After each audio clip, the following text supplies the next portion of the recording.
موسیقی ماندگار نوروزنامه، آهنگی خاطرانگیز برای ایرانیان که با آن سال را نو می‌کنند.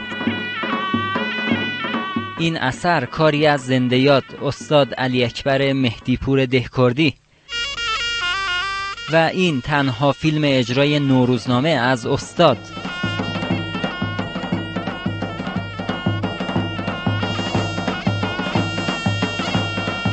موسیقی در دستگاه چهارگاه با سرنانوازی او و دهل نوازی علی حیدری. نوروزنامه جزئی از فرهنگ و آداب و رسوم تحویل سال در ایران قرار گرفته و ایرانیان در هر کجای دنیا که باشند منتظر نوروزنامه و شنیدن این قطعه زیبا در گوشه زابل در دستگاه چهارگاه هستند.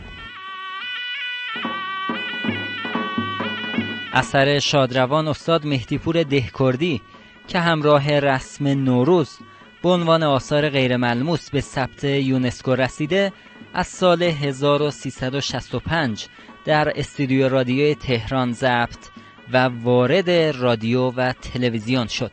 کشورهای امارات متحده عربی، ژاپن، ایتالیا، جشنواره آوینیون فرانسه، فستیوال آوینیون فرانسه شرکت میکنند و در کانادا به اجرای برنامه میپردازند.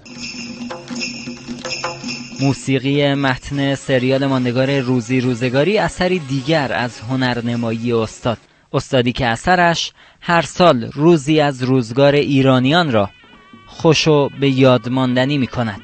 خالق نوروزنامه هرچند سالهاست در آرامگاه ابدی خفته، اما نوای سازش هر سال ندای بیدار شدن بهار میدهد. ناصر اکبرپور، خبرگزاری صدا و سیما، شهر کرد.